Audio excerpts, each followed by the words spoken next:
I think that you've got to look at every situation in its own merits. If you're coming and looking at stars, a star that, you know, craves media attention all the time, a Katie Price that does everything in public and reveals everything about herself and her family in public, doesn't deserve, in my view, the same protection as a star that keeps him or herself out of the spotlight and doesn't milk the media.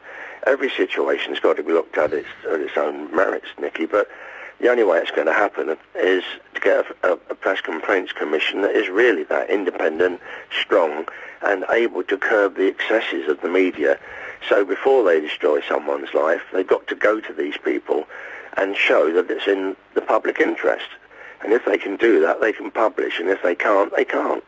Right, so there should be a bunch of the great and the good sitting at a panel deciding what and what isn't in the public interest. Are you comfortable with that? That's the best you can get. It's not perfect, but it's the best you can get. And if it's people that understand the media and are totally independent and aren't in the pockets of the media and aren't being paid for by, like the present Press Complaints Commission was, then you've got the best chance of getting. You must have a free press, but you must have a responsible press, and that's that middle ground between everybody's right to privacy and a free press, which in a democracy you must have. Was, okay, to go back to a previous example, politicians having affairs all those years ago, David Mellor, was that in the public interest? Because I would bet that there would be people on that panel would say, no, it's not in the public interest.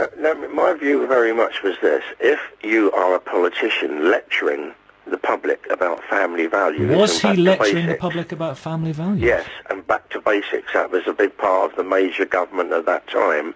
And you, David Mellor, and you, John Major, are having affairs, right, then I think we, as a country, are entitled to know. Maybe you disagree, Nicky. No, I don't. I'm just interested. Should that be statutory then? I mean, should that... No, you can't make these things statutory. Every situation has to be looked at its own merits. Right. If Major and Mellor hadn't been lecturing us about family values, then possibly they wouldn't have justified. It wouldn't have been justified, but they were. So in my view, it was.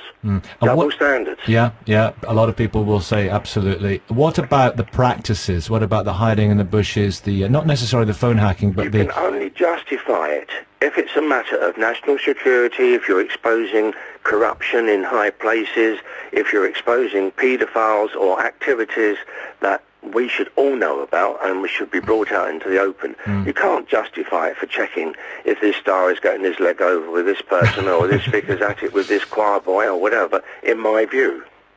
Well, yeah, okay, well, Vicar and Choirboy, perhaps you would be able to justify it, but I absolutely take your point. Kate and Jerry McCann, some people are saying, well, if you sup with the devil, you need a long spoon and all that stuff, and they were a little bit naive. Is there anything in that? Again, you look at every situation. As far as I'm concerned, the McCanns sought the help of the media because they were desperate to get their little girl back. Yeah. Any parent can understand that. So for the press to give that as a justification for what they did to them is absolutely obscene and absurd. And when you read the kind of things that they were accused of doing, you know, once they were given that El Guido status, the way that Robert Murat was attacked by the British media as well, once he was given the El Guido status, there's no way it can be justified. You've got to curb the excesses for the good of the press, because right now, more and more people are saying, well, we're not going to buy newspapers because of all the things that are coming out during this Leveson inquiry, the lies, and also the way that the stories were obtained.